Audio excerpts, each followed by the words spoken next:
Sumainyo ang Panginoon. At sumaiyo rin. Ang mabuting balita ng Panginoon ayon kay San Mateo. Papuri sa iyo, Panginoon.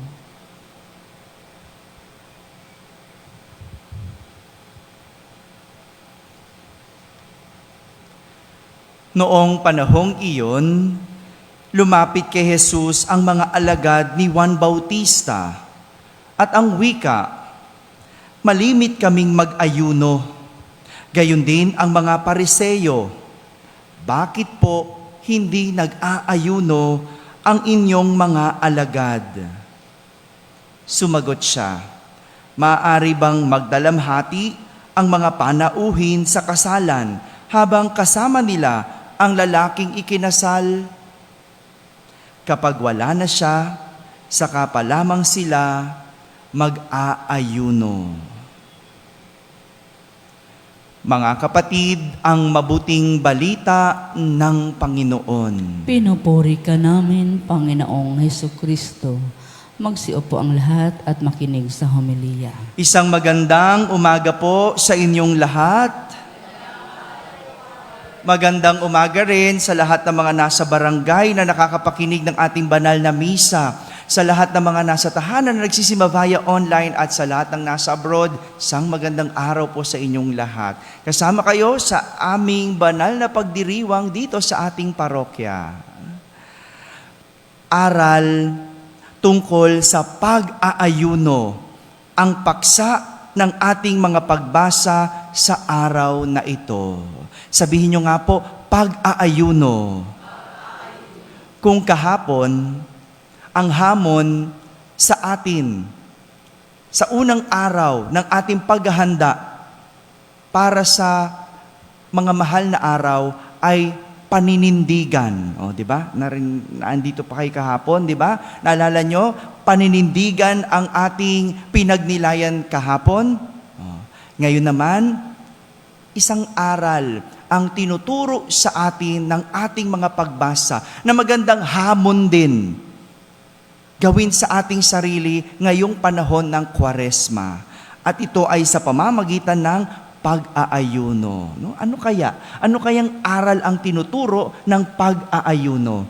Sa ating unang pagbasa, narinig natin ang paninita ni Propeta Isaías sa mga tao tungkol sa kanilang mga panrelihiyosong gawain. Panrelihiyosong gawain. No? Simula pa noon, may mga panrelihiyoso ng gawain. Hindi lang ngayon. Tayo, meron din, di ba? Ano example nito? Rosaryo, di ba? Ano pa? Stations of the Cross. Mamaya, meron tayong Stations of the Cross. No? Tuwing Biyernes, ngayong Kwaresma, meron tayong Stations of the Cross. Ano pang mga ginagawa natin panrelihiyoso? Holy Hour. Mga ginagawa natin. No? At ano-ano pang mga devotion natin. No?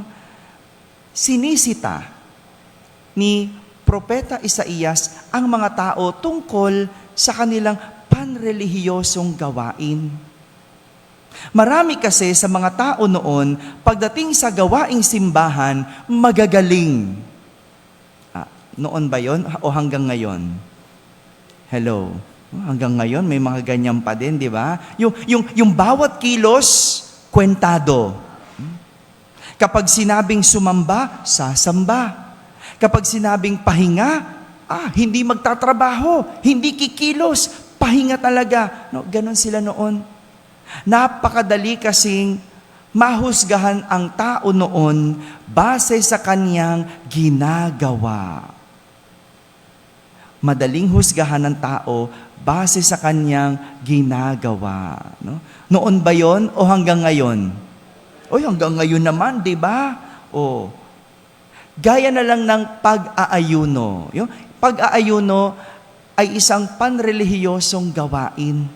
Ginagawa ito ng mga tao dahil ayaw nilang mahusgahan sila na hindi sila sumusunod. Madaling makita kung sino ang hindi nagsasagawa ng pag-aayuno. Ngunit higit ito, sa isang obligasyon. Higit ito sa isang pansimbahang gawain. Kaya hindi ibig sabihin hindi ka kumakain, ang isang tao ay nag-aayuno. Ulitin ko po, hindi ibig sabihin hindi ka kumakain, ikaw ay nag-aayuno. Dahil ang paalala ni Propeta Isaías, huwag maging pansariling kapakanan ang layunin ng pag-aayuno. Huwag maging pansariling kapakanan. Binuking ni Propeta Isaías ang mga nag-aayuno. Dahil kasabay noon ang kanilang pakikipag-alitan o away. O, tingnan nyo na. Nag-aayuno pero nakikipag-away. Puro alitan. Hindi nga kumakain, pero hindi naman marunong magpakain ng nagugutom. Oh, anong silbi ng pag-aayuno? 'Di ba? Ganun din. Ginawa mo lang para sa iyong pansarili, para hindi ka mapulaan, para hindi ka mapagsabihan. Oh, may mga ganyan din sa panahon ngayon. Oh, sa panahon natin, no, para hindi masabihan o magsisimba. Oh, 'di ba? Ang ganda, nagsisimba. Pero pag uwi sa barangay, mga chismosa. Meron ba kayong kilala dito? Meron, no? Classmate natin dito ba yon? Classmate natin. Di ba? Yung gano'n, di ba? Ano para saan yun? Para lang sa pansarili. Kasi merong hinihingi lang yan, kaya nagsisimba. Pero paglabas ng simbahan, balik sa dating gawi. Para saan ang pagsisimba? Para sa pansariling layunin. Marami din ganyan. Yung kunwari, nagsisisi sa kasalanan. No? Nagsisisi sa kasalanan, pero hindi naman marunong magpatawad.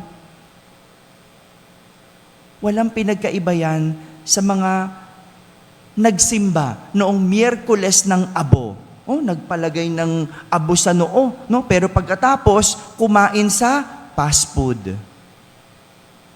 Hindi ba nga, kailangan mag-ayuno?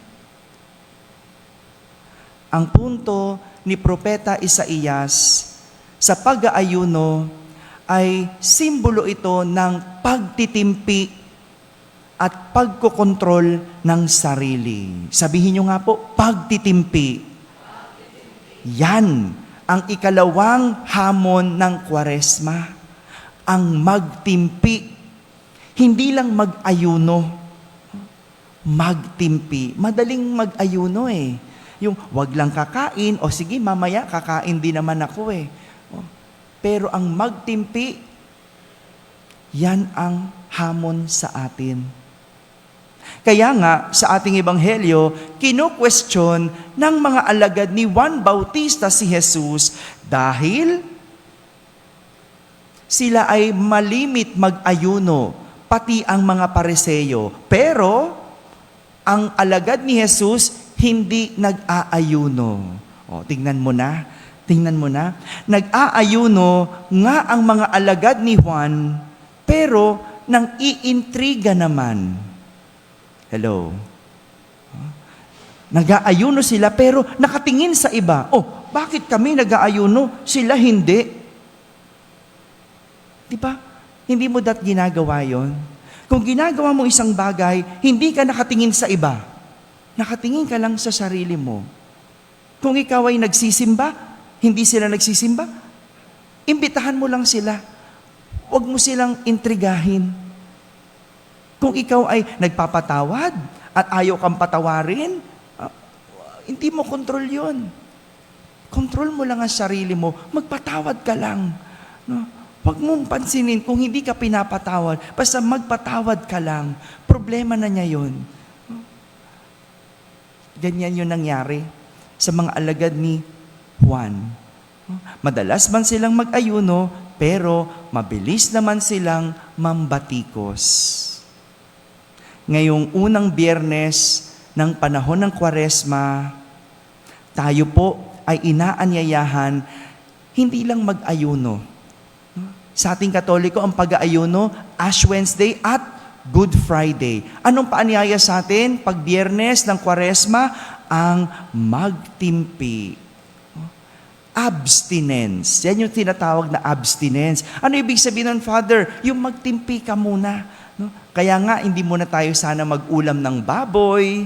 No? Yung mas medyo simpleng pagkain lang muna. No? Kaya nga nauso, di ba? Pag Biyernes, nag-uulam ng o yan, alam natin yan. No? Doon naman galing yung para magtimpi ka muna. Magngilin ka muna. No? Pero, madali ang mag-ulam ng munggo. Madali mag-ulam ng gulay, ng isda. Pero, malalim na hamon, magtimpi. Nagmunggo ka nga, chismis ka pa rin naman ng chismis. Nag-isda ka nga, mura ka pa rin naman ng mura. Wala rin ang iyong ginagawang pagtitimpi. Wala rin ang abstinence. Yun ang mas malalim na hamon. Hindi lang ang pagkain, kundi ang tignan ang lumalabas sa ating mga bibig. Mga kapatid, ang pag-aayuno ay paraan ng pagtitimpi. Itong ikalawang hamon at imbitasyon sa atin ng panahon ng Kwaresma. Kahapon, ano yung hamon? Paninindigan. Nalimutan nyo na. 40 ito. Araw-araw tayo magkaka-classmate, aaralin natin ang hamon. Unang araw, paninindigan. Pangalawang araw, pagtitimpi. Ang pag-aayuno, paraan ng pagtitimpi. Walang saysay ang hindi pagkain kung sa pag-uugali, wala naman tayong ginagawang pagpipigil. Amen? Amen. Dahil unang Biyernes ng buwan, inaanyayahan ko po ang lahat para sa isang banal na pagtatanod o Holy Hour mamayang gabi. Pagkatapos ng ating banal na misa sa ganap na ika-6 ng gabi. Kasabay ng ating banal na pagtatanod ay ang ating Stations of the Cross. So, ibig sabihin, kapag ikaw ay dumalo sa banal na pagtatanod o nag-Holy Hour, ikaw rin ay makakapag-Stations of the Cross. No? Ito ang ating dadasalin at pagdinilayan sa buong banal na pagtatanod. Muli po, pagkatapos po ng misa, mamayang ika-6 ng gabi. Maraming salamat po. Ano yung ating hamon sa araw na ito? Pagtitimpi. Pagtitimpi. Hindi lang mag-aayuno, higit sa lahat, magtitimpi. Sumainyo ang Panginoon. At sumaiyo rin. At pagpalain kayo ng makapangyarihang Diyos, Ama at Anak at Espiritu Santo. Amen. Tapos na po ang ating pagdiriwang, humaiging taglay, ang pag-ibig at kapayapaan ni Kristo. Salamat sa Diyos.